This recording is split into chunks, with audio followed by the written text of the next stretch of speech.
Hi, very good evening. It's a beautiful Decemberish, end of December in Hong Kong here. You can see the skyline, absolutely wonderful. And I thought, it's been 2 years since Bordo's kitchen has been operational.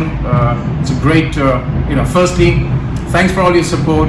Wish you a wonderful season's greetings and a great year ahead.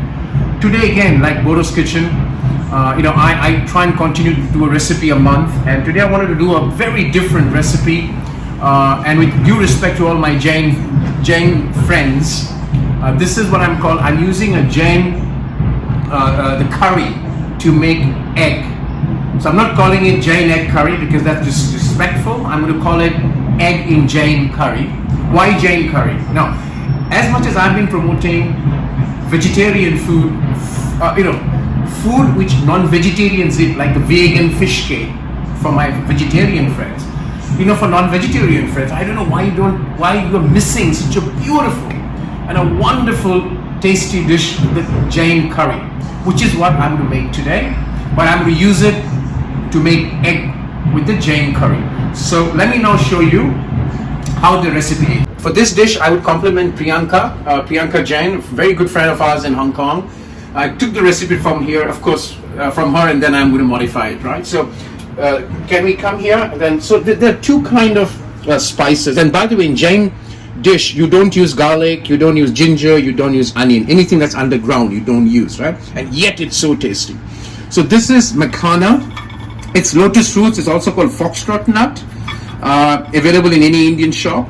This is going to be the wet grind, and this will be the dry grind. So I've taken Makhana about 30 pieces. I've got about 20 pieces of cashew nut, 15-20 pieces of cashew nut, 1 chilli. I don't want to make it very spicy. Some cloves and the seeds from the cardamom. So I've removed the skin of the cardamom. So black cardamom seeds. There are 4 broken out.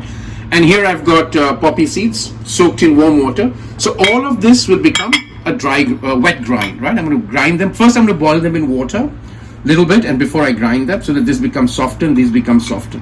And this will be the dry grind. So I'm going to roast it and make it dry. So I've already put it in my roasting pan. So you got saunf, you got coriander seeds, you got cumin seeds, and you got this is Methi, and very typical Indian spice, and that's 2 red chili, right? So I'm gonna roast them, and I'm gonna dry grind them, and this goes wet grind. Very simple dish. And these makhanas are extremely high in protein. That's probably the only way the Jains who are strictly vegetarian get their protein from. So I'm gonna make this. I'm going to take the steps: dry grind, wet grind, come back, and then do the cooking. Very simple steps. So I have dry roasted and ground the dry spices, and if you can come forward here, I've just kind of boiled what I was calling it a wet paste, which I'll now blend into a paste, but I'll let it cool down. So that's done, and here is my egg, where I'm going to just, I've laid it out, and the curry I'll just put on top of it. So that's the whole thing. So we'll come back for that. All right, now I'm going to make the wet paste. So this is all of them. I boiled it. The water is cool. So just put it here and go for a wet blend. So my wet grind is done. Dry grind is done. It's cooking time. So I always, as usual, and even this is what Priyanka also mentioned, mustard oil. So nice kind of 2 or 3 tablespoons of mustard oil. I'll let it heat up, and then I come back and do the final step of cooking. The oil is hot, so it's very hot, so I'm going to switch it off. And then first thing I'm going to do is, these are Sri Lankan cinnamons that are a very good colleague of mine, a very dear friend, Kaushal, bought it. So I'm going to just put it there. It's a cinnamon, as you know, Sri Lankan cinnamon is very famous. And then I put a little bit of turmeric.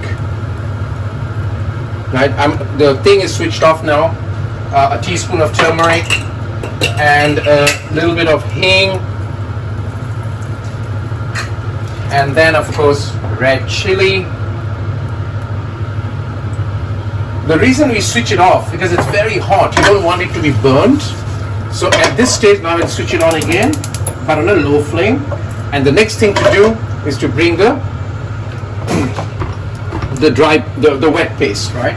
So I'm going to just put the wet paste once it heats up. And of course salt to taste, dry paste, wet paste, and it's a very easy dish to make. So I'm going to just put this in, and I'm going to bring it side a little bit. I'm going to slow, kind of on a very low flame, I'm stirring it in. And as I see this getting cooked, here's the time when I'm going to put on my little bit of salt to taste. We'll do the final salt test later. And now goes in, as it's coming to a simmer, I'm going to put the flame very low, and at this stage goes in the dry spices, right? They go in, and I'm going to just stir it a little bit and put some hot water so that it cooks in it and it kind of gets that gravy flavor in it. 2 more steps to do, and we are ready with our sauce. So let me come back on that.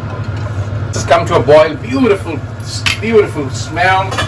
I like the fragrance. What I do at this point to make the gravy a little thick, add milk, right? This makes it a little thickish. So I'm going to let this boil for another minute and do the last treatment, which is ketchup. So we'll come back on that. Let the oil, let the milk kind of soak in and make that a thick gravy, not yogurt but milk. I mean, this is amazing. Okay, the milk has settled in well. You can see it boiling, and at this stage is when I add a nice piece of tomato ketchup. Nice, 3 or 4 tablespoons of tomato ketchup goes in there. They'll give that fantastic flavor, not to mention the color. And this is more or less done now for me to dress it up with the egg. So I'll come back within 30 seconds and do the last step. So I've kind of slowed it down. I've switched off the fire. Now the gravy is beautifully done, as you can see it. You know, it looks rich, but it isn't. And then I'm going to open my and then I'm just going to gently pour on top of this. Look at that. Look at that. And I'm going to just take this on, you know, not waste any of this. Very, very healthy and very, very tasty, right? And I'm going to put this, I'm going to put this pan aside. And then all I'm going to do is shake it up a little bit. There you go. That's, you know, so, and then what I'm going to do, I'm going to just shut it off. And I'm going to just for a minute, I'm going to flame it up on high flame so that it kind of, you know, absorbs the thing, right?